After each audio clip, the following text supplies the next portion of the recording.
হাসপাতালের আইসিইউ বেডে ভাই আপনারা আমাকে দিয়ে সহিংসতায় গুলিবিদ্ধ আর প্রাণ যাওয়াদের বেশিরভাগই শিশু কিশোর আর তরুণ। এক অসীম শূন্যতার পরিবারগুলো।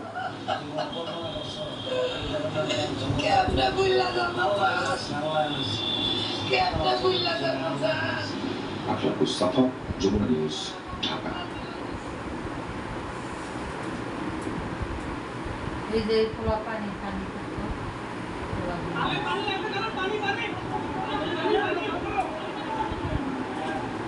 এটা ফার্স্ট আন্দোলন না, যেখানে পানি বা বিস্কুট যেগুলো বিতরণ করতেছিল। ও এর আগে যখন 2018 স্টুডেন্ট আন্দোলন যেগুলো নিরাপদ সড়কের আন্দোলন, সেগুলো আমরা একসাথেই আন্দোলনকারীদের মাঝখানে পানি বিস্কুট এগুলো বিতরণ করছি। আমরা ছোটবেলা থেকে যখন কোথাও বন্যা হতো না, সেখানে পানি নিয়ে যেতাম। যখনই কোথাও অগ্নিকাণ্ড সেখানে ফায়ার যেতাম।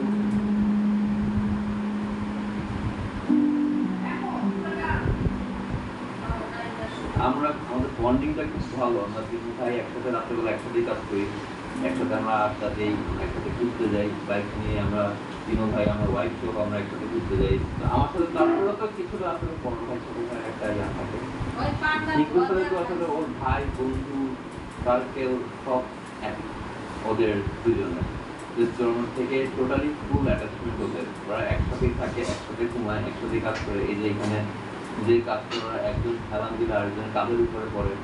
ওরা কম্পিটিশন দিয়ে কাজ করে যে এই মাসে আমার আর্নিং করতে থেকে বেশি, এই মাসে আমার আর্নিং করতে বেশি, এরকম একজনের কাজ আরেকজন করে দেয়, পেট চুক্তিতে কাজ করে।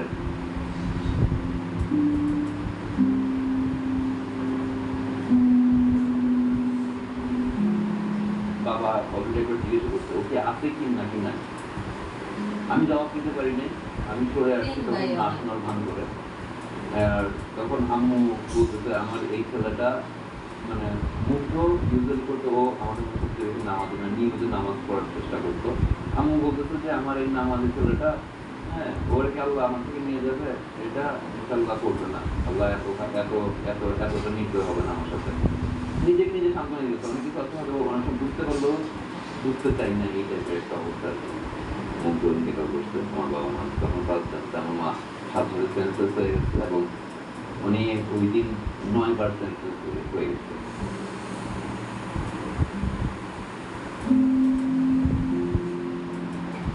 ও আমাকে খুব জ্বালাইতো। ওই রাত 11টা 12টায় ফোন দিয়ে আমাকে বলতো আমাকে 100 টাকা দাও। আমি রাত 11টার সময় তোমাকে কোথা থেকে টাকা দেবো বাবা? তখন কার মোবাইলে বিকাশ এসে আত্মীয় স্বজনে খুঁজে খুঁজে বের করে যে দেখো। আমি বলতাম বাবা আমাকে আর জ্বালাইস না।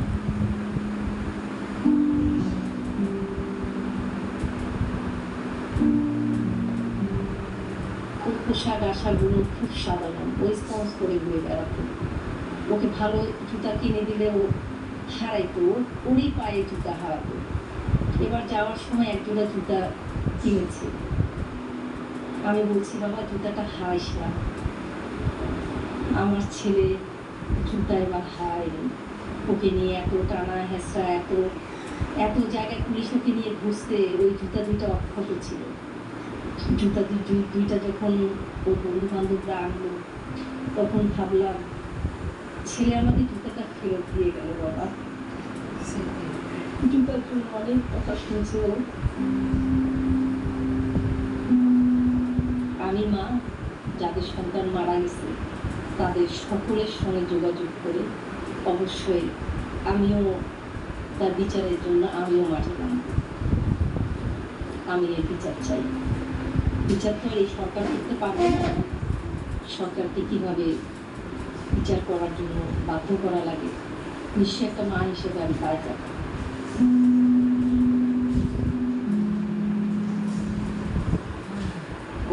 কোনো নেই ভয়, একা নিজের বল খেলে, সবসময় খেলে। ক্রিকেট খেলবো আর ফুটবল, সবসময় এই খেলাই থাকতো। নেশার বেশি, খেলা নেশা না।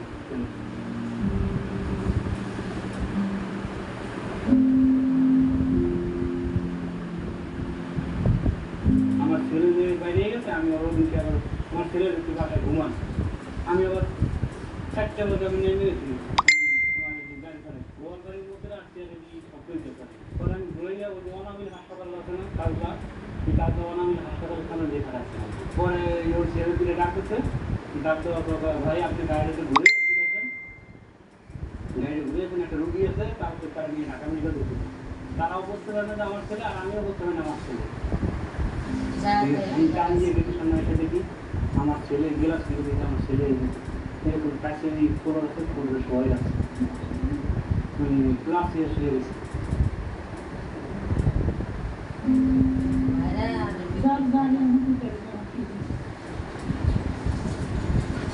আমাদের ছেলে তোমার শান্তি পাবো কোনোদিন পর কোনোদিন পাবো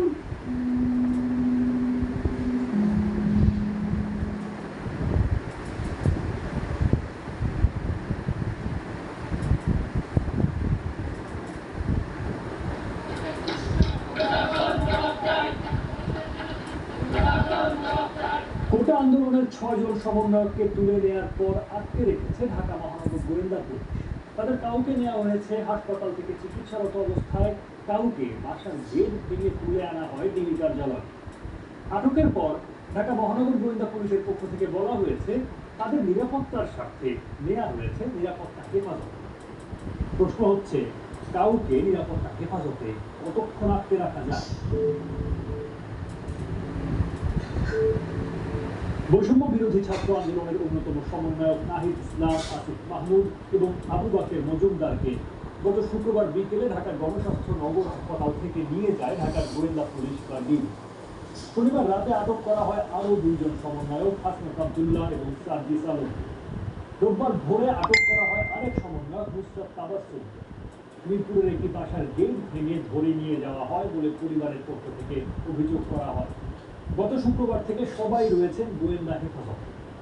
তাদের আদালতে হাজির করা হয়নি বা কোনো মামলায় আটক বা গ্রেফতারও দেখানো হয়নি।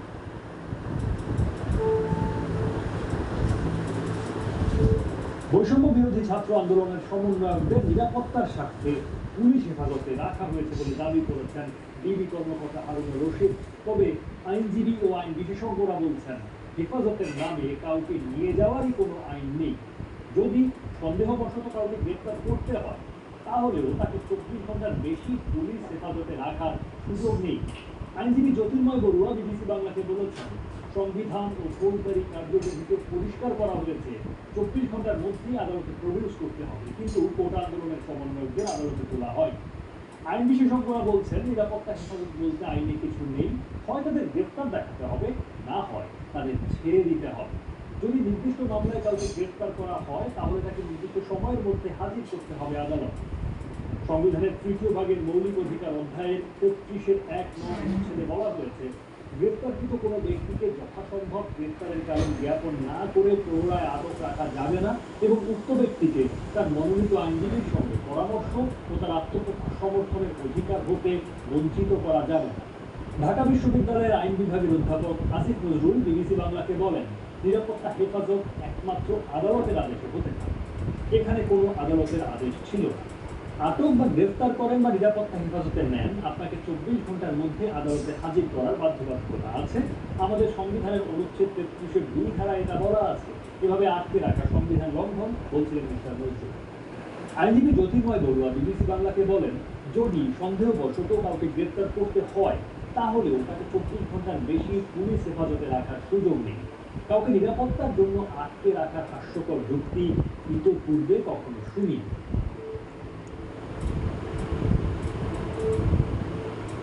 রোববার রাতে ঢাকা মেট্রোপলিটন পুলিশের অতিরিক্ত কমিশনার হারুনুর রশিদ নিজ ফেসবুক পেজ থেকে ওই 6 আন্দোলনকারীর সাথে খাবার টেবিলে বসে খাবার খাওয়ার কয়েকটি ছবি ও 2টি ভিডিও ফেসবুকে শেয়ার করেন।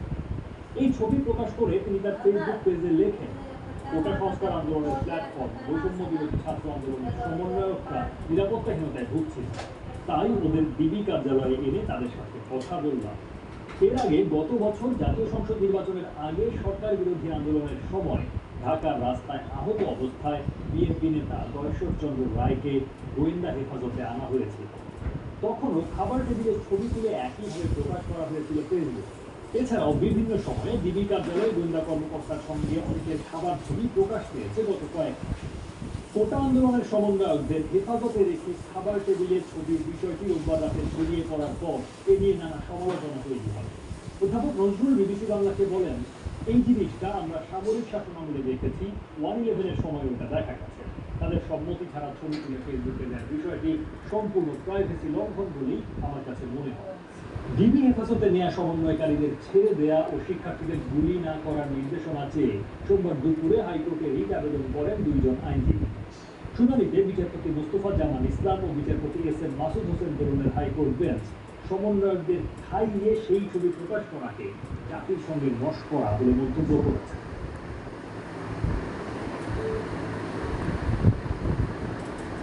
মিস্টার রশিদ খাবার টেবিলে সমন্বয়কদের ছবি প্রকাশের কিছুক্ষণ পর এই সমন্বয়কদের একটি ভিডিও